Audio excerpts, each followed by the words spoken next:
Compañeros, mi nombre es Sebastián Arroy Juárez, encargado de agenda dentro de lo internacional. El día de hoy trataremos una entrevista que le hicimos al doctor Octavio Humberto Moreno Velador, el cual es el coordinador de la licenciatura en Ciencias Políticas.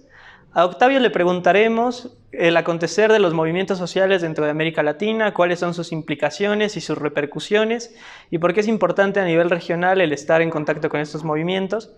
De misma forma, ahondaremos sobre el tema de integración regional. En este sentido, le preguntaremos si, dada la llegada de los gobiernos progresistas latinoamericanos, como es el gobierno de Andrés Manuel López Obrador o el gobierno de Alberto Fernández, pudiéramos estar hablando de un nuevo bloque de integración latinoamericana. Él nos dará sus consideraciones, si él cree que es posible o cree que no es posible, y a continuación los dejaremos con la entrevista. Octavio, buenas tardes. Comenzaremos a hacerte una serie de preguntas respecto al acontecer actual de América Latina. Ante la oleada de movilizaciones y protesta civil que se vive en los países de América Latina, ¿qué factores influyen para que en México no se haya presentado aún un estallido similar al que puede ser el caso de Chile o el caso de Ecuador? Bueno, yo considero que la diferencia sustancial es que en México tuvimos recién el año pasado, en 2018, pues una elección presidencial que catalizó, digamos, y concentró buena parte de las energías sociales que se encontraban en el país. Entonces, este hecho particular de que haya habido la elección, pero además haya ganado el candidato de izquierda, considero que es una vía de escape, una válvula de escape que ha permitido que mucha de esa energía social se haya dirigido en ese sentido. Pero hay que decir que digamos, la movilización popular principalmente no es un hecho extraño. En enero de 2017 vivimos una serie de protestas, digamos, a nivel nacional con motivo del famoso gasolinazo. Y ese fue un momento, digamos, un conteo que hemos realizado con algunos compañeros, encontramos hasta 320 manifestaciones solo en un día. Digamos, ese fue un momento de presión social que encontró su salida a través de las elecciones. Digamos, esto sería, considero, el factor explicativo que permitiría pensar que por eso es que no existe en México en este momento una actividad intensa de movilización y protesta popular. Y en ese sentido, adentrándonos más en el contexto latinoamericano y viendo los movimientos sociales en Chile, en Bolivia, en Ecuador, en Uruguay también, ¿no?, que suele ser una zona neutral y pacífica, ¿cómo podemos ver esto como un punto de inflexión para la región? ¿O qué se necesita para que se rompa la estructura y que las protestas trasciendan y se llegue a la transformación esperada? Porque muchas veces esos movimientos no terminan de transformar la parte social. Bueno, yo creo que hay que distinguir. O sea, si bien vivimos un momento de una intensa movilización y protesta popular, no todas las protestas y las movilizaciones tienen un mismo sentido. Hay diferencias, digamos, para armar un poco un marco de referencia. Puede pensarse que América Latina actualmente se encuentra dividida en dos bloques. Entre los países y las sociedades que viven o experimentaron recientemente el progresismo, entendido como una forma de generar gobierno, con una institucionalidad particular y principalmente dirigido hacia una tendencia política de izquierda. Y por otro lado tenemos otro bloque en el que existen un conjunto de países que digamos, mantienen las agendas que podríamos llamar neoliberales, que fueron sobre todo vigentes a partir de la última década del siglo XX. Es decir, hay como dos grandes perspectivas. En ese sentido, por ejemplo, es muy diferente la movilización y la protesta social que se registró en Chile recientemente, que tiene un carácter antineoliberal. Esta es muy diferente, por ejemplo, del tipo de protesta que podemos observar en Bolivia, que es con motivo de una elección presidencial y sobre todo con la realización de un golpe de Estado. Son dos tipos diferentes de movilizaciones y tienen dos motivaciones pues, muy distintas. Hay que decir que estamos presenciando un proceso, digamos, un periodo de fuertes movilizaciones, pero que en la región no es extraño. A partir de 1989 y hasta 2005 tuvimos un ciclo también largo de protesta social en el que justamente se caracterizó por una protesta y buscando el fin de las medidas neoliberales en algunos países de la región, cosa que se logró a través de los progresismos. Y en este momento lo que estamos observando es un reflujo de esas movilizaciones que, como ya decía, tienen dos orientaciones distintas. Pensarlo como un momento de inflexión, yo pienso que no es, digamos, algo fácil de observar, porque, como ya les digo, tienen dos diferentes sentidos, digamos, el tipo de movilizaciones que observamos. Ahora, en cuanto a las transformaciones estructurales, pues hay que decir que vivimos un momento muy particular en el que, por un lado, hay gobiernos que todavía siguen las agendas marcadas por poderes transnacionales, por lo que fue la agenda de la globalización y el libre mercado mundial. Y hay otro tipo de propuestas que buscan más un acento en lo regional, a la organización de contrapoderes, favorecen más el multipolarismo. Es decir, nuevamente ahí encontramos dos posiciones encontradas. Respecto a la manera como se va a definir el escenario de la región en los próximos años, es todavía difícil de poder determinar. Lo que sí es que buena parte de la discusión, digamos, en la literatura especializada, durante los últimos 3 años había planteado la idea de que vivíamos el fin de ciclo de los progresismos en la región.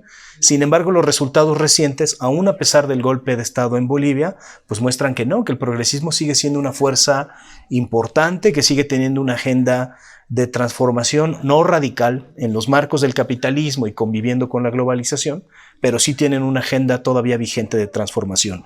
En ese sentido, considero yo que un caso como el de México con el gobierno de López Obrador, pues abiertamente se ubica dentro de los progresismos latinoamericanos, que, dicho sea de paso, vive también un nuevo impulso en dos de las potencias regionales más importantes. En Brasil, con la liberación de Lula y su potencial candidatura en las próximas elecciones, y por el otro lado la victoria de Fernández y Kirchner en Argentina, con lo cual se muestra que los tres países con más influencia en términos económicos y políticos en la región están por entrar en una... México ya lo está, pero los otros dos estarían por entrar en una nueva ola de progresismo en la región.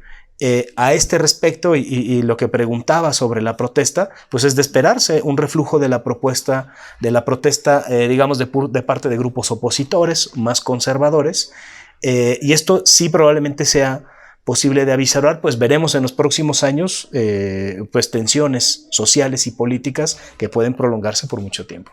En ese sentido, hablando dentro del marco de la integración latinoamericana y dado el contexto actual y la posible candidatura de Lula en Brasil, podemos quizá estar en vísperas de una integración latinoamericana que sea fructífera, como llegó a ser quizá el proyecto de UNASUR, impulsado por Néstor, por Cristina, por Lula y por estos líderes progresistas que estaban en disonancia con el gobierno mexicano, porque en ese tiempo estaba Enrique Peña Nieto. Y ahora que es probable o posible que se alineen las tres fuerzas latinoamericanas, México, Argentina y Brasil, en el marco de gobiernos progresistas, ¿consideras que podríamos llegar a una integración latinoamericana? Pues digamos, la agenda o los sueños, yo lo diría así, de la integración para generar una relativa independencia regional es un asunto muy viejo, ¿no? Lo tenemos desde los propios escritos de Bolívar, cuando hablaba de la gran nación, de la gran Colombia, si no mal recuerdo. Pues lo que se vive es parte del contexto general. Para dar una referencia concreta a lo que me preguntas, recién en días pasados, producto del golpe de Estado, la actual presidenta, que no tiene mucha legitimidad, pero que está presente en Bolivia, pues ya firmó un documento en el que se plantea la salida de Bolivia del UNASUR.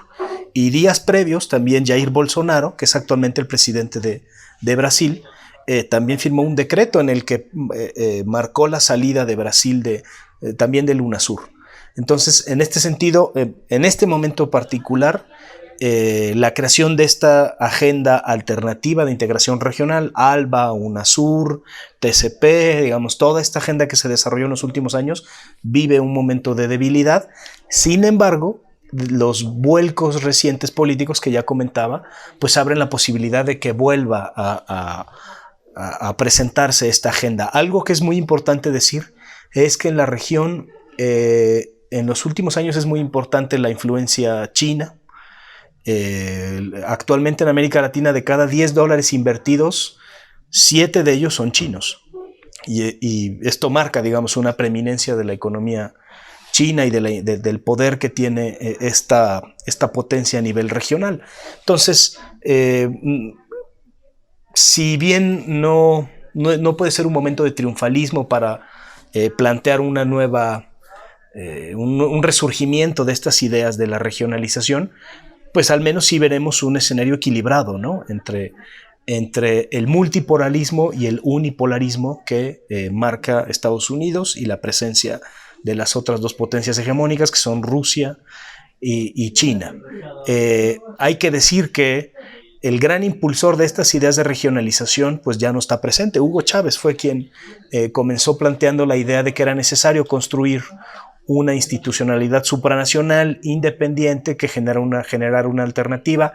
Un producto de esas ideas fue incluso hacer un banco sudamericano, que se quedó como proyecto porque estaba pensado financiarse a través de los petrobonos venezolanos, pero es algo que no siguió adelante. La ausencia de un visionario y un líder político como es Hugo Chávez, creo que es algo que puede pesar mucho, digamos, sobre estas intenciones de integración alternativa. Pero bueno, de cualquier manera, este escenario multipolar que estamos viendo surgir en el mundo abre posibilidades para, si no bajo el mismo formato, si exista, digamos, un relativo equilibrio entre estos dos tipos de proyectos. Compañeros, ese ha sido el final de la entrevista. Esperamos que esta les sea de utilidad. También que se interesen por la región de América Latina, porque esa es la región en la que vivimos y la cual nos hace estar más integrados. De misma forma, queremos recomendarles los 2 libros que ha escrito el doctor Octavio. Uno es La Quimera Populista en América Latina, el cual analiza el caso de Andrés Manuel López Obrador y lo que este significa para México.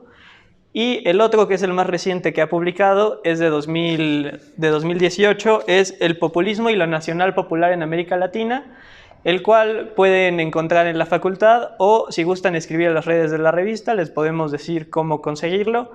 Este analiza las repercusiones de los gobiernos de izquierda y derecha dentro de la región y hace un análisis bastante interesante sobre el significado de populismo y de nacional popular, lo cual hace una distinción sobre estos 2 conceptos. Muchas gracias.